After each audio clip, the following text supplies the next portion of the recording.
Je suis resté. Petit à petit, les gens ils ont commencé à m'expliquer comment ça se passe. Avec tout ça, là, je suis embrouillé encore. Ils disent, ici, on ne te prend pas pour ceci, cela, on te laisse, tu dors dehors. Avec la fraîcheur, là. Chez nous, on ne dort pas dehors. Tu dors dehors, quelqu'un vient, il te fait quelque chose de mal.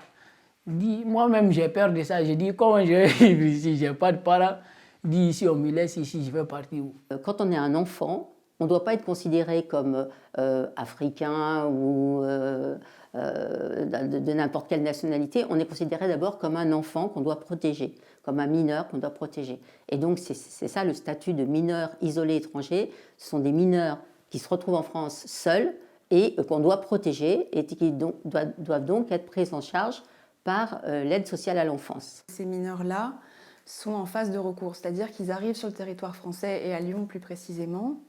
Ils sont évalués par la métropole, qui reprend là une compétence habituellement du département. Après, le résultat, c'était un vendredi soir. Après, ils ont dit, monsieur, on est désolé, on ne peut pas te prendre en charge. Donc, il y a des associations ici, il faut y aller là-bas. Peut-être eux, ils peuvent t'aider. J'ai dit OK, j'ai pris mon papier de recours et je me suis dirigé directement à l'association. La métropole, qui est l'institution qui a la compétence, elle devrait pas seulement leur distribuer quelque chose qui leur dit vous avez le droit de faire un recours, mais leur donner les moyens de faire un recours. En France, quand on a un droit, théoriquement, on vous donne les moyens d'exercer ce droit. Et là, en fait, on leur distribue ce petit document et on les met à la rue et, eh ben, exerce ton droit, mon grand. Quand j'étais à Forum, je suis sorti un jour, derrière les amis, je suis allé au jardin. J'ai trouvé les gens là où ils dormaient, leurs tentes sont comme ça, nombreux. J'ai dit, hi. Moi j'ai peur, mais tu dors dans ça, quelqu'un peut te faire du mal. Il dit, non, personne ne te fera du mal, tu pourras dormir. J'ai dit, dormir dehors comme ça, avec la fraîcheur. Je dis, c'est trop dangereux. Moi, le moment dont, avant qu'on me laisse là-bas, j'ai trouvé maintenant, ils ont trouvé une solution pour prendre les gens là-bas, pour les envoyer à Chema ici. On les récupère. Des associations et citoyens qui juste trouvent ça révoltant et mettent un peu de leur temps, les récupèrent, comme ça, des fois en claquette, en plein hiver, sans téléphone, sans puce de téléphone, sans personne à qui s'adresser, ni autre endroit où les orienter.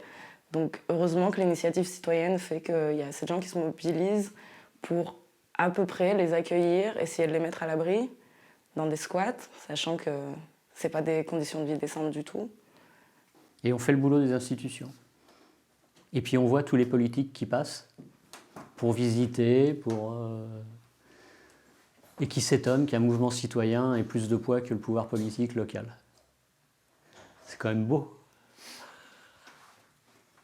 Et la raison pour laquelle leur situation est aussi complexe, c'est qu'ils sont dans une sorte de vide juridique d'entre-deux ou de zone grise, parce qu'ils ne sont ni majeurs, et dans ce cas-là relevant de la responsabilité de la préfecture qui s'occupe des majeurs, ni mineurs, et dans ce cas-là relevant de la responsabilité de la métropole, donc le département, ici la métropole à Lyon, qui s'occupe des mineurs. Donc nous, ce qu'on demande, c'est la reconnaissance, le bénéfice du doute pour ces jeunes en fait.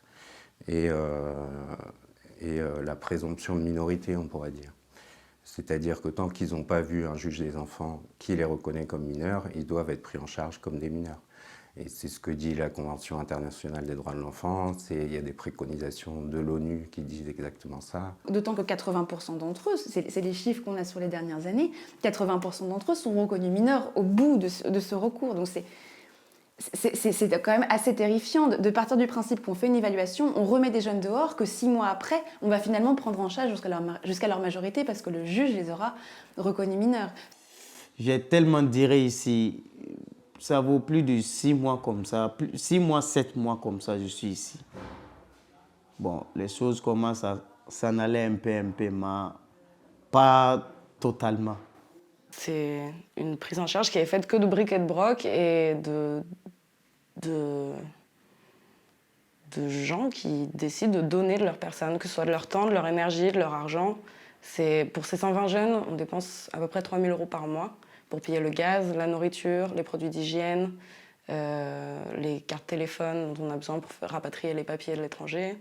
Bon, il y a plein de choses qui manquent ici. Parce qu'il y a des gens, il y a des soutiens qui viennent nous aider ici, mais ce n'est pas suffisant. Eux-mêmes, ils n'ont pas d'argent, ils n'ont pas assez d'argent pour nous aider.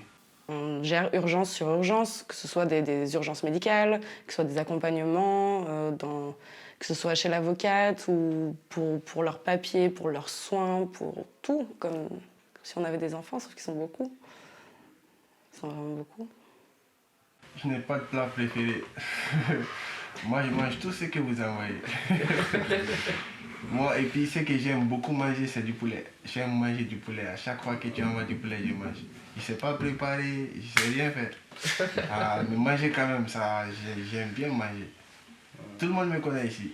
La CUM a l'intérêt d'être une association officiellement déclarée, peut permettre d'avoir au niveau administratif, on a tout ce qu'il faut pour avoir donc effectivement recevoir des dons et permettre que les gens qui donnent de l'argent puissent recevoir des reçus fiscaux, donc un rescrit fiscal pour reprendre le terme précis. Donc s'il y a des âmes de bonne volonté qui peuvent aller dans ce sens-là pour donner au moins du nécessité, riz, de quoi manger, vêtements. S'il y a des médecins qui peuvent venir donner un coup de main, vous faites tout ce que vous pouvez, tendre comme la main, vous le faites. Parce qu'on a vraiment besoin, nous sommes dans des conditions où c'est tellement difficile. C'est difficile à vivre.